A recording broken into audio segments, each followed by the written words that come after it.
টাকা। ভাইরে ভাই, টাকা জিনিসটাই এমন যে দেখলে কাঠের পুতুলও নাকি হাঁ করে। আর শুয়ে বসে সেই টাকা কামানোর ধান্দা কার না থাকে। এর অন্যতম সেরা উপায় হলো এই শেয়ার বাজার। আচ্ছা, শেয়ার বাজার কি জুয়া, নাকি মানুষ এখানে আসলে শুধু নিশ্চয়ই হয়? এই সব কনফিউশন কিন্তু আমরা আমাদের পার্ট 1 ভিডিওতে একদম ধুয়ে মুছে সাফ করে দিয়েছিলাম। সেখানে একদম হাতে কলমে বুঝিয়েছিলাম শেয়ার বাজার আসলে কিভাবে কাজ করে, কেন শেয়ারের দাম বাড়ে বা কমে, এবং কেন এটা জুয়া নয় বরং একটা পিওর ব্যবসা। আপনারা কমেন্টে রীতিমতো ঝড় তুলেছিলেন বলেই আজকের এই পার্ট 2 নিয়ে আসা। তাই আজকের ভিডিওর আগামাথা ঠিকঠাক বুঝতে এবং মুফিজের মতো স্মার্ট ইনভেস্টর হতে আপনাদের সুবিধার্থে উপরের আই বাটনে বা ডিসক্রিপশনে লিঙ্ক দেওয়া আছে। আমার রিকোয়েস্ট থাকবে এই ভিডিওটি দেখার আগে আগের ভিডিওটা চট করে দেখে আসুন। বিশ্বাস করেন, ওটা মিস করা মানে বিরিয়ানি খেতে গিয়ে মাংস না পাওয়ার মতোই কষ্ট। কারণ মনে রাখবেন, অন্ধের মতো শেয়ার বাজারে টাকা ঢালা আর নিজের পায়ে নিজে কুড়ুল মারা একই কথা। তাই আজকের ভিডিওতে আমরা শিখব চোখ কান খোলা রেখে সঠিক শেয়ার চেনার জাদুকরী সব টেকনিক। তো চলুন শুরু করা যাক। এখন মফিজের পকেটে টাকা আছে, মনে সাহসও আছে, সে এখন ইনভেস্টর হতে চায়। কিন্তু সমস্যা হলো অন্য জায়গায়। ঢাকা স্টক এক্সচেঞ্জ বা ডিএসসিতে তো শত শত কোম্পানি। এর মধ্যে কোনটি সোনার ডিম পাড়া হাঁস আর কোনটি পচা ডিম সেটা মফিজ বুঝবে কি করে? ভুল শেয়ার কিনলেই তো লাল বাতি জ্বলে যাবে। মফিজের মতো আপনারও কি একই অবস্থা? হাজার হাজার কোম্পানির ভিড়ে আপনিও কি কনফিউজড? চিন্তার কিছু নেই, আজকের ভিডিওতে আমরা মফিজের হাতে তুলে দেব দুটি জাদুকরী অস্ত্র। 1. ফান্ডামেন্টাল অ্যানালিসিস, মানে কোম্পানি চেনার উপায়। আর 2. টেকনিক্যাল অ্যানালিসিস, মানে শেয়ার কেনার সঠিক সময় চেনার উপায়। আপনি যদি মনে করেন এগুলো রকেট সায়েন্স, তাহলে ভুল ভাবছেন। আজকের এই ভিডিও শেষ হওয়ার পর আপনিও মফিজের মতো চট করে ভালো শেয়ার খুঁজে বের করতে পারবেন। তাই পপকর্ন হাতে নিন, নড়ে চড়ে বসুন, কারণ ক্লাস 2 শুরু হচ্ছে। আসুন প্রথমেই শিখি ফান্ডামেন্টাল অ্যানালিসিস। নামটা শুনেই ভয় পাবেন না। ব্যাপারটা আসলে বিয়ের জন্য পাত্র বা পাত্রী দেখার মতোই সহজ। আপনি যখন কাউকে বিয়ে করতে যান বা পরিবারে কারো বিয়ে দেন, তখন কি কি দেখেন? তার বংশ পরিচয় কি, সে কি চাকরি করে, তার বেতন কত, চরিত্র ভালো কিনা, তাই তো?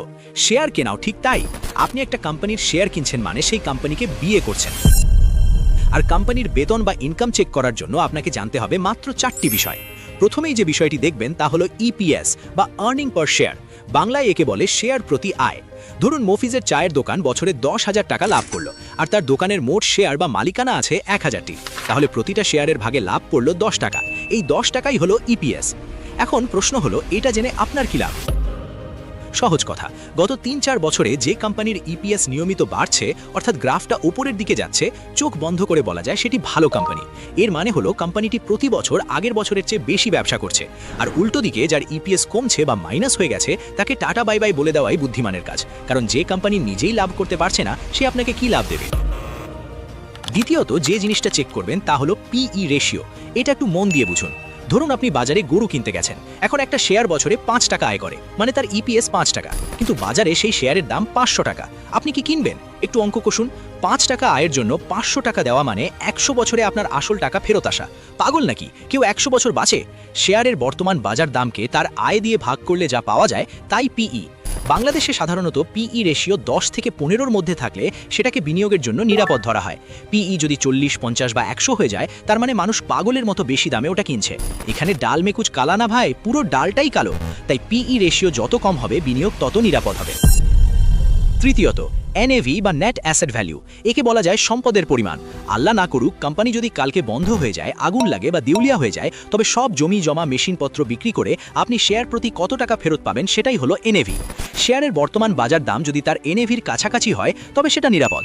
ধরুন এনএভি 50 টাকা আর শেয়ারের দাম 55 টাকা, তাহলে ঠিক আছে। কিন্তু এনএভি 10 টাকা আর শেয়ারের দাম 200 টাকা হলে বুঝবেন আপনি হাওয়াই মিঠাই কিনছেন, যার পেটে কিছু নাই, শুধু বাতাস।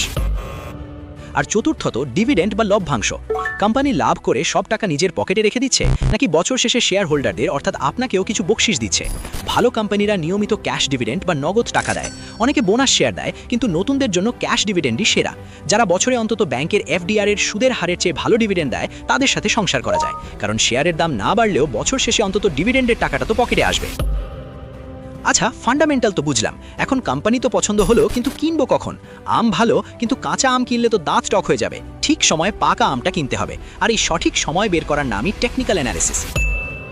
ডাক্তার যেমন ইসিজি রিপোর্ট দেখে হার্টের অবস্থা বোঝে, আপনাকেও চার্ট বা গ্রাফ দেখে দুটো জিনিস বুঝতে হবে। এক হলো সাপোর্ট এবং রেজিস্ট্যান্স। শেয়ারের দাম একটা বাউন্সিং বলের মতো, একটা ফ্লোর বা মেঝে আছে যার নিচে দাম সহজে নামতে চায় না, একে বলে সাপোর্ট। এখান থেকে দাম বাড়ি খেয়ে আবার ওপরে ওঠে, এটাই কেনার সেরা সময়।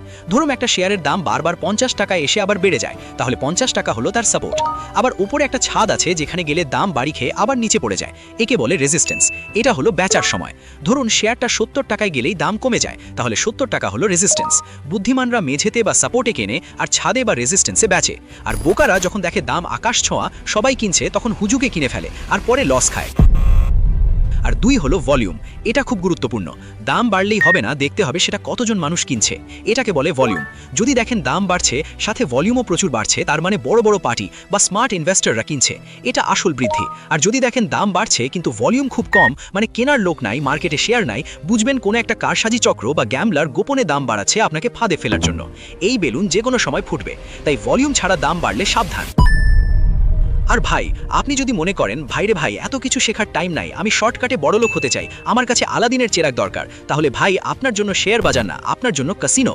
জুয়া খেলে বা শর্টকাট খুঁজতে গিয়ে মানুষ কিভাবে ফতুর হয়, কিভাবে তাদের সাজানো সংসার নষ্ট হয়ে যায়, সেটা নিয়ে আমাদের একটা স্পেশাল ভিডিও আছে। ওপরের আই বাটনে ক্লিক করে এখনই দেখে আসতে পারেন, চোখ খুলে যাবে। শর্টকাট খুঁজলে শর্টকাটেই পকেট ফাঁকা হবে, এটা গ্যারেন্টি। তাই লোভে পাপ আর পাপে মৃত্যু, এই প্রবাদটা শেয়ার বাজারে একদম সত্য। শেয়ার বাজারে টিকে থাকতে হলে বাইক চালানোর মতো হেলমেট পরতে হয়, যার নাম স্টপ লস। এটা আপনার মূলধন বাঁচানোর কবচ। ধরুন আপনি 100 টাকায় শেয়ার কিনলেন, আপনি মনে মনে আগেই ঠিক করে রাখবেন, ভাই 90 টাকার নিচে নামলে আমি আর লস নেব না, বিক্রি করে দেব। এটাই স্টপ লস। বেশিরভাগ মানুষ লস হওয়ার পরেও শেয়ার আঁকড়ে ধরে বসে থাকে, ভাবে দাম আবার বাড়বে, আজ বাড়বে, কাল বাড়বে, কিন্তু 90 টাকার শেয়ার কমতে কমতে যখন 50 টাকা হয়, তখন তাদের হার্ট অ্যাটাক হওয়ার দশা হয়। তখন তারা শেয়ার বাজারকে গালি দেয়, অথচ সময় মতো 10 টাকা লস মেনে নিলে বাকি 90 টাকা তো বাঁচত। তাই মনে রাখবেন, অল্প লস নিয়ে বেরিয়ে যাওয়া পুরো মূলধন হারানোর চেয়ে 1000 গুণ ভালো। সবশেষে একটা বোনাস টিপস দিই, যেটা কেউ আপনাকে ফ্রিতে বলবে না। ভিডিওর কমেন্ট বক্সটা অবশ্যই একটু ঘুরে আসুন, সেখানে দেখবেন অনেক অভিজ্ঞ বিনিয়োগকারী তাদের বাস্তব জীবনের শিক্ষা এবং ভুলগুলো শেয়ার করেছেন। কেউ হয়তো 10 বছর ধরে মার্কেটে আছেন, কেউ হয়তো নতুন ধরা খেয়েছেন। ওগুলো পড়লে আপনি যা শিখবেন তা কোনো বইয়েও পাবেন না। আপনার নিজের কোনো অভিজ্ঞতা থাকলে সেটাও কমেন্টে জানান, মফিজের মতো নতুনদের উপকার হবে। আমরা সবাই মিলে শিখতে চাই। তো বন্ধুরা, সারমর্ম কি? ফান্ডামেন্টাল অ্যানালিসিস করে ভালো কোম্পানি বাছুন, অর্থাৎ ইপিএস, পিই রেশিও, এনএভি দেখে কোম্পানি সিলেক্ট করুন। এরপর টেকনিক্যাল অ্যানালিসিস করে, অর্থাৎ সাপোর্ট আর রেজিস্ট্যান্স দেখে সঠিক সময়ে এন্ট্রি নিন। আর সবচেয়ে বড় কথা, গুজবে কান না দিয়ে নিজের বুদ্ধিতে বিনিয়োগ করুন। কেউ বলল আর আপনি কিনলেন, এমনটা করবেন না। শেয়ার বাজার কোনো লটারি নয়, এটা ধৈর্যের খেলা। আপনি যদি রাতারাতি কোটিপতি হতে চান, তাহলে ভুল জায়গায় এসেছেন। আর যদি ধীরে ধীরে সম্পদ গড়তে চান, নিজের টাকাকে কাজে লাগাতে চান, তাহলে ওয়েলকাম টু দ্য মার্কেট। আজকের এই ভিডিওটি কি মাথার উপর দিয়ে গেল নাকি মগজে ঢুকলো? মফিজ তো এখন স্মার্ট ইনভেস্টর হয়ে গেছে, আপনি কবে হচ্ছেন? শেয়ার বাজার নিয়ে শেখার তো আসলে শেষ নেই। মিউচুয়াল ফান্ড কি, পোর্টফোলিও কিভাবে সাজাবেন, কোন সেক্টরে কবে বিনিয়োগ করবেন, এসব নিয়ে যদি আরও গভীরে জানতে চান, মানে পার্ট 3 চান, তাহলে কমেন্টে এখনই লিখুন পার্ট 3 চাই। যত বেশি কমেন্ট তত তাড়াতাড়ি ভিডিও আসবে। আর হ্যাঁ, সাবস্ক্রাইব করতে বলবো না, কারণ যারা স্মার্ট তারা জানে এই চ্যানেলের সাথে না থাকলে তাদেরই লস। ফাইন্যান্সিয়াল নলেজের এই ট্রেন মিস করলে পরে পস্তাতে হবে। তাই বেল বাটনটা চেপে ট্রেনের সিটটা কনফার্ম করে নিন। দেখা হবে পরের ভিডিওতে, ততক্ষণ পকেট ভর্তি থাকুক আর মাথায় থাকুক বুদ্ধি। আল্লাহ হাফেজ।